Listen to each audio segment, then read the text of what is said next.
Hello everyone, my name is Naman Goyal and today we are going to start chapter 9 of class 6 data handling, right? तो देखो सबसे पहले अगर मैं introduction में डेटा हैंडलिंग की बात करूं तो डेटा क्या होता है बेसिकली उसको देखो data is very important part for today's life, ठीक है। आजकल हमारे लिए डेटा ही सब कुछ है, ठीक है। तो उसको हैंडल करना, उसको अपन कैसे रीड कर सकते हैं, उसको अपन कैसे क्या क्या रिजल्ट निकाल सकते हैं, वो चीज़ बहुत इंपॉर्टेंट होती है, ठीक है।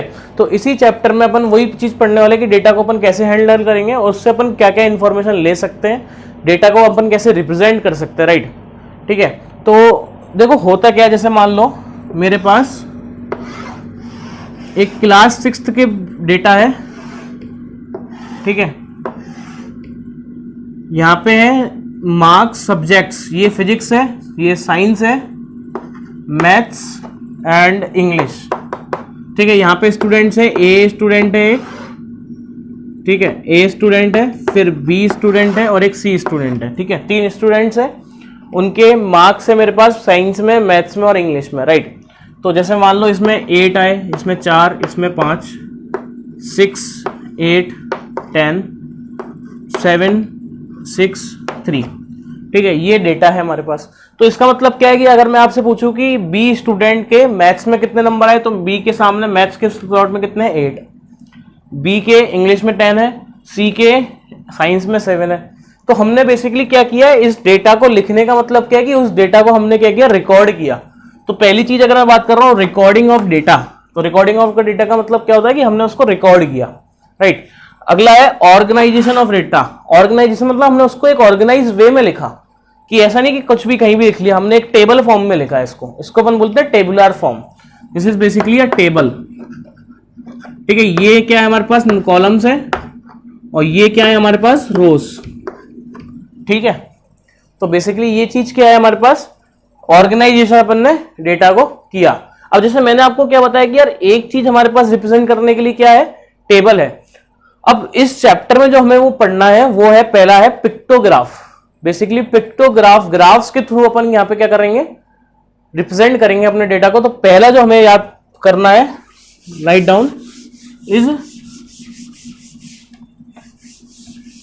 Pictograph. So write down what is pictograph, पहले लिख लेते हैं फिर समझाते हैं। पिक्टोग्राफ, अच्छा पिक्टोग्राफ देखो, पिक्टो इज फॉर पिक्चर, ठीक है, पिक्चर। तो पिक्टोग्राफ में बेसिकली अपन क्या करेंगे, पिक्चर्स की फॉर्म में डेटा को दिखाएंगे, ठीक है। तो इसमें लिख लेते हैं, अब पिक्टोग्राफ रिप्रेजेंट डेटा, अब पिक्टोग्राफ रिप्रेजेंट्स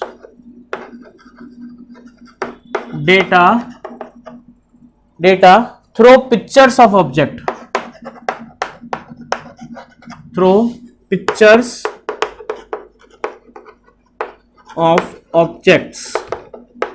हम किसका यूज करेंगे यहां पे, पिक्चर्स का यूज करेंगे, ठीक है। अच्छा, it helps to answer the question at the instant, हमें हैंड टू हैंड इसका आंसर मिलता है, ठीक है। तो हम बेसिकली क्या करेंगे, पिक्टोग्राफ में क्या करते हैं अपन, पिक्चर्स के थ्रू इसको रिप्रेजेंट करेंगे, राइट। अच्छा, तो ये तो हमें पता लग गया कि पिक्टोग्राफ क्या होता है, राइट। तो अगला topic is, next topic is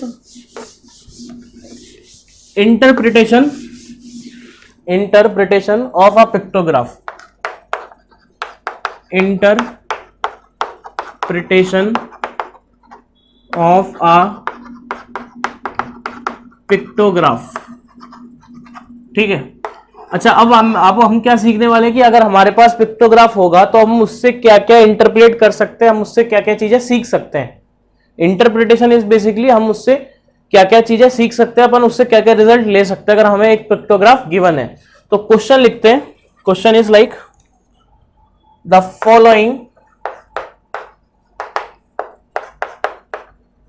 following pictograph shows the number of absentees, shows the number of absentees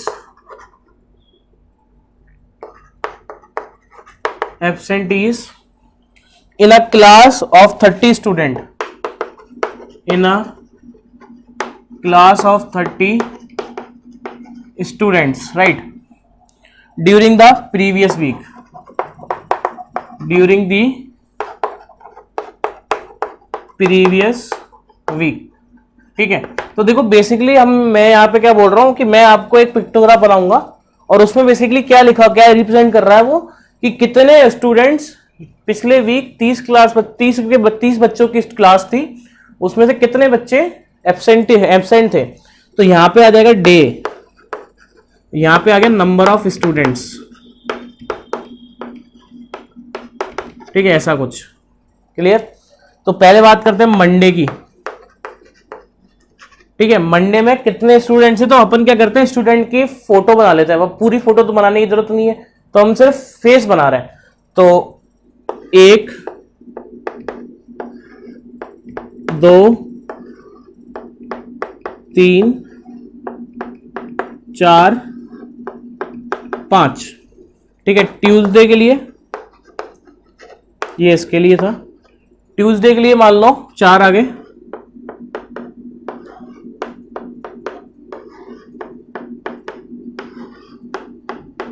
ठीक है, ऐसा। फिर फॉर वेडनेसडे, वेडनेसडे के लिए 2 हैं।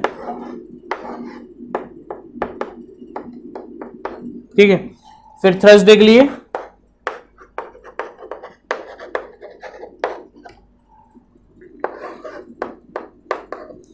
Friday, Thursday, Friday. अच्छा, फ्राइडे में एक भी नहीं एब्सेंट हुआ तो अपन एक भी नहीं बना रहे, है ना। तो अगला सैटरडे, सैटरडे के लिए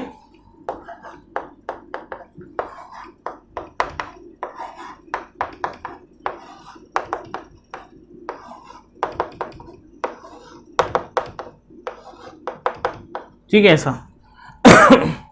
ये हमें पिक्टोग्राफ दिया हुआ है, इसमें अपन लिख देते हैं कि यार ये जो फोटो है जो हमने बनाई है वो क्या रिप्रेजेंट कर रही है, रिप्रेजेंट 1 एब्सेंटी,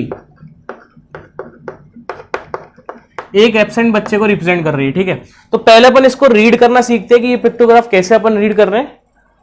ये this is for days, okay, and this is for number of students. तो मंडे को कितने बच्चे एब्सेंट थे, एक फोटो एक एब्सेंटी को रिप्रेजेंट कर रही है। तो मंडे को 5 बच्चे जो थे एब्सेंट थे, ट्यूसडे को 4 थे, वेडनेसडे को 2 थे, थर्सडे को 1 था, और फ्राइडे को 1 भी नहीं था, है ना। तो सैटरडे को कितने थे, 1 2 3 4 5 6 7। ठीक है, अब क्वेश्चंस कैसे आते हैं, क्वेश्चंस लिखते हैं। ये पिक्टोग्राफ हमने बना लिया है, अब क्वेश्चंस देखते हैं कि क्वेश्चंस क्या पूछ सकते हैं अपन इस ग्राफ से, क्या क्या इंटरप्रेट कर सकते हैं। तो first question is, on which day were the maximum number of students absent, on which day were the maximum number of students absent. ठीक है, मैंने आपसे क्या पूछा है कि किस डे सबसे ज्यादा स्टूडेंट्स एब्सेंट थे, जिसपे सबसे ज्यादा फोटो बनी हुई है। तो सैटरडे में है जिसमें सबसे ज्यादा फोटो है 7, तो इस दिन सबसे ज्यादा एब्सेंट रहे होंगे। तो इसका जो आंसर आएगा, आंसर इज सैटरडे। क्लियर, बढ़िया। अच्छा, अगला है which day had full attendance. Second is which day have full attendance. कौन से दिन सब प्रेजेंट थे, सारे अटेंडेंस थी, मतलब सब प्रेजेंट थे। तो जिस दिन एक भी एब्सेंट नहीं होगा उस दिन सब प्रेजेंट होंगे। तो फ्राइडे एक ऐसा डे जिस दिन कोई भी एब्सेंट नहीं है, तो इसका आंसर क्या हो जाएगा, फ्राइडे हो जाएगा। ओके, अच्छा, अब मैं आपसे ये पूछता हूं, किस दिन सबसे कम प्रेजेंट थे लोग, किस दिन बच्चे सबसे कम थे प्रेजेंट। तो जिस दिन सबसे ज्यादा एब्सेंट होंगे उस दिन सबसे कम प्रेजेंट होंगे। तो ऑप्शन कह रहा हूं, Saturday is the correct answer, इस दिन सबसे कम प्रेजेंट थे। अच्छा, सबसे ज्यादा प्रेजेंट किस दिन थे, जिस दिन एक भी एब्सेंट नहीं था। तो यही 2 क्वेश्चन इस तरीके से भी पूछे जा सकते थे। ठीक है, तो ये चीज अपने को समझ में आनी चाहिए कि what is the difference in between these 2 lines. Clear. Okay, और क्लियर हो जाएगा, भी अपन और सवाल करेंगे तो उससे और क्लियर हो जाएगा। तो दूसरा बनाते हैं, ठीक है, नेक्स्ट पे मूव करते हैं।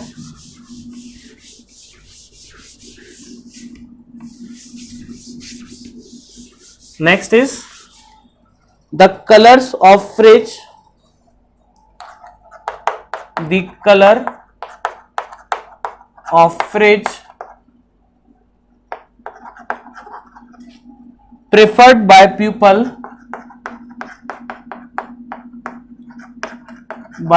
people living in a locality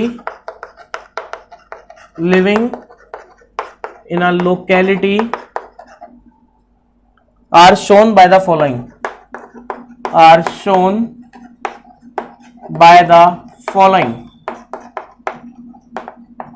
ठीक है। हमने जो डेटा दिया हुआ है वो किसका डेटा दिया हुआ है कि किस कलर के फ्रिज को कितने पीपल पसंद कर रहे हैं, ठीक है। तो पहले अपन यहां पे आ जाएगा कलर,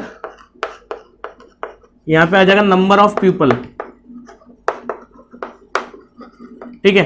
तो पहला आ जाएगा ब्लू,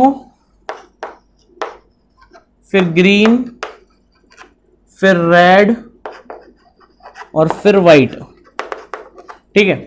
तो अब देखो, जैसे मैंने मान लो मैं अब लोगों को किससे रिप्रेजेंट करूंगा, इस फोटो से रिप्रेजेंट करूंगा, ठीक है। तो ये जो फोटो है वो किसको रिप्रेजेंट कर रही है, 50 पीपल्स को, ठीक है ना। अब जैसे मान लो मेरे को एक फोटो, पूरी जो कंप्लीट फोटो है वो 50 पीपल को रिप्रेजेंट कर रही है। अब मेरे को 10 पीपल रिप्रेजेंट करने हैं। तो देखो ये जो फोटो है वो ऐसे बनी है, 1 2 3 4 5 ऐसा बना हुआ है, ठीक है।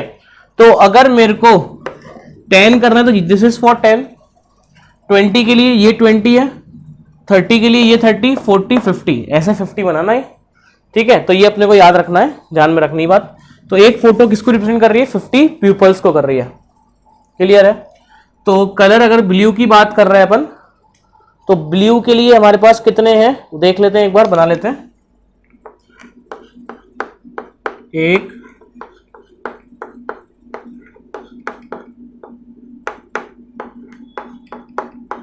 ठीक है, और बना लेते हैं, ठीक है। ग्रीन के लिए कितने हैं हमारे पास, ग्रीन के लिए बना लेते हैं एक बार। ग्रीन के लिए कितने हैं,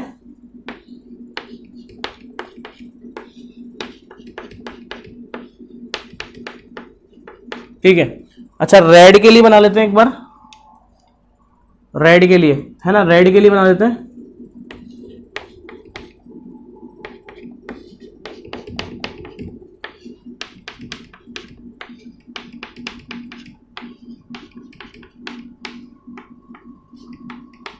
ठीक है ये। अच्छा, इसके 2 पैर नहीं है तो ये किसको रिप्रेजेंट कर रहा है, 30 को रिप्रेजेंट कर रहा है, राइट है ना, 3 पार्ट से बना हुआ है। अच्छा, व्हाइट को नीचे लिख लेते थोड़ा सा, व्हाइट, ठीक है। व्हाइट के लिए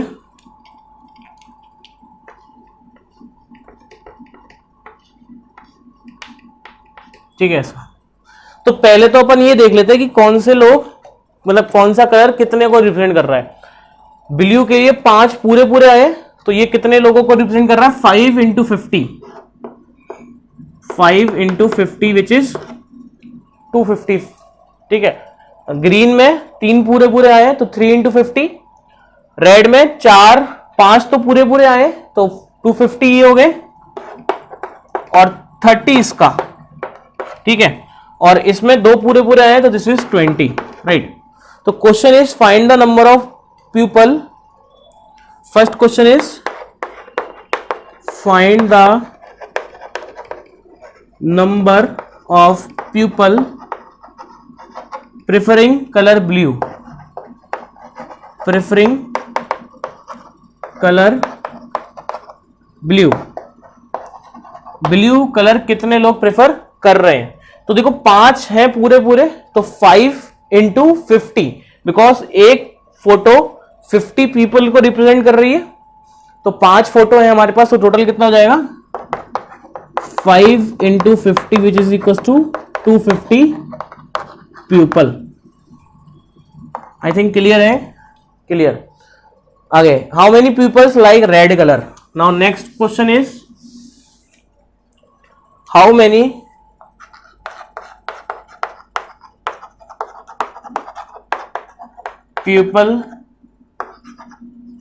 people like red colour. Red colour 1 2 3 4 5, 5 तो पूरे पूरे, तो 5 इंटू 50 आ जाएगा, प्लस इसका मतलब कितना है 30. 30 कैसे 10 20 30 प्लस 30, तो which is equal to 250 plus 30 280. ठीक है.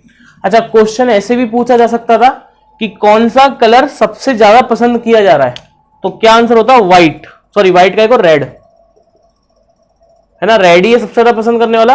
280 है इसका. सबसे कम कौन सा कलर पसंद किया गया है, तो वो व्हाइट है. ठीक है, वो क्या है व्हाइट. क्लियर है. 100 पीपल्स लाइक व्हाइट. तो ये हमने सीख लिया कि हम कैसे पिक्टोग्राफ को इंटरप्रेट कर सकते हैं. अगर हमें पिक्टोग्राफ दिया हुआ है तो हम कैसे उसको इंटरप्रेट करके क्वेश्चंस कर सकते हैं. राइट. तो फिलहाल इस लेक्चर में इतना ही. अच्छा, इस टॉपिक के रिलेटेड आप एक्सरसाइज 9.1 कर सकते हैं, तो बिल्कुल उसको ट्राई करें. और नेक्स्ट लेक्चर में हम क्या सीखेंगे कि हमें पिक्टोग्राफ बनाना है. अब अभी क्या हो रहा था कि हमें पिक्टोग्राफ दिया हुआ था, हमने उसके हेल्प से डेटा निकाला और उससे क्वेश्चन सॉल्व किया, उसको इंटरप्रेट किया. अब हमें डेटा दिया होगा और हम उससे क्या सीखेंगे कि पिक्टोग्राफ बनाते कैसे हैं. राइट. तो मिलते हैं नेक्स्ट लेक्चर में. जब तक के लिए पढ़ते रहे and thank you so much.